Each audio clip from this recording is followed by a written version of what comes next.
ઉપયોગી થયા છે, પણ પ્રજાને વધારે ઉપયોગી થવું હોય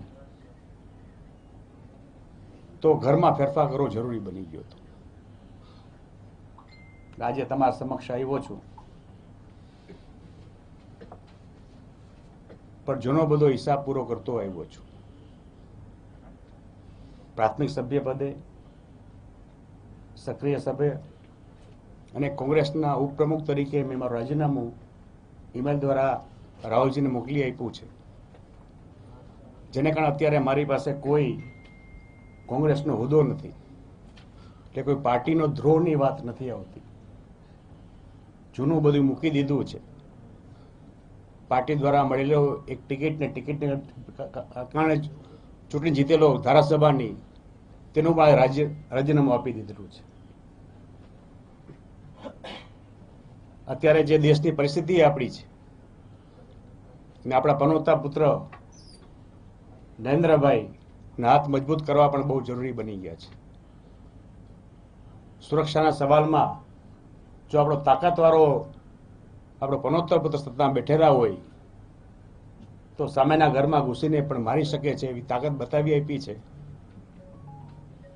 એને ટેકો આપવો પણ જરૂરી બની ગયો છે. ને આજ ગણતરીએ આ ઓફિસમાં આવી અને નવી જગ્યામાં આવી અને ઘણો ખુશી થયો છું. આથી ભાજપનો સભ્ય બનું છું. પાર્ટી દ્વારા જે પણ કામગીરીમાં સોંપવામાં આવે તે નિષ્ઠાપૂર્વક કરીશ. જેમ આગળ 30 વર્ષ સુધી કોંગ્રેસની કરી હતી એમાંથી ભાજપની કરીશ. હું માનું છું મારી આ ખુલાસામાં બધી વાત આવી જાય છે.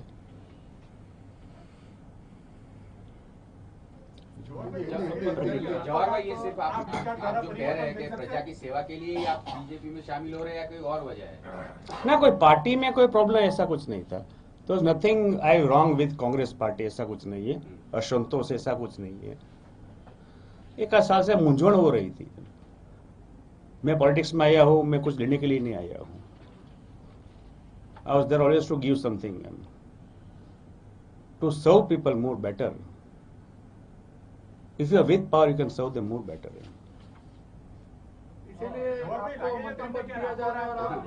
ना, मंत्री पद की तो बात है ही नहीं. मैं यहाँ पार्टी में आया हूँ अभी, तो मेरे पास कुछ है भी नहीं. ओनली सभ्य बनाओ बीजेपी का.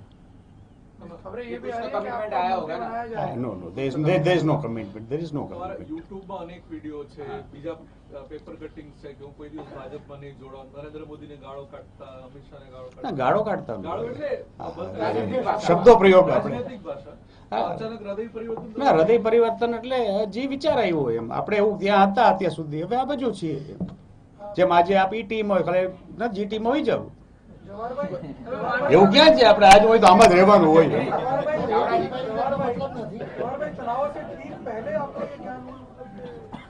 ना, अभी सोचा है तो अभी किया. नहीं, चलो बीजेपी कुछ अगर ऑफर करती है या मंत्री पद या एमपी का टिकट लेंगे, but it is up to them to decide what I should do. जो अभी तक कांग्रेस मेरे डिसाइड कर रही थी कि मुझे क्या करना है, अब बीजेपी डिसाइड करेगी.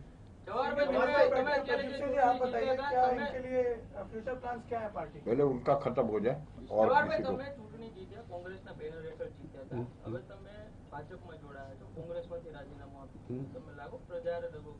દગો ને હતો એ આપી દીધું પ્રજાને પાછું. પાર્ટી દ્વારા મને આપેલો મેન્ડેટ હતો, તે મેન્ડેટ દ્વારા ચૂંટણી હતી, તેમાં રાજીનામું આપી દીધું છે. આમાં ધ્રોહ ક્યાં આવે છે? ધ્રોહ ક્યારે આવે? ક્યારે આ પાર્ટીમાં રહી અને આ પાર્ટીનું કામ કરવા જાવ. માણાવદરની જનતાએ તમને 2.5 વર્ષ માટે તો નોટા ચૂંટ્યા ને, કોંગ્રેસમાંથી 5 વર્ષ માટે ચૂંટ્યા. 5 વર્ષ પછી આ રીતે છોડી દેવું, મંત્રી એ પણ આશ્વાસન આપશો કે મંત્રી પદ તરીકે આજે નહીં તો કાલે ક્યારેય શપથ નહીં લો? તમારી જનતાને એ નિર્ણય મારા માટે નિર્ણય એ ભાજપ પાર્ટીના આગેવાનો કરશે.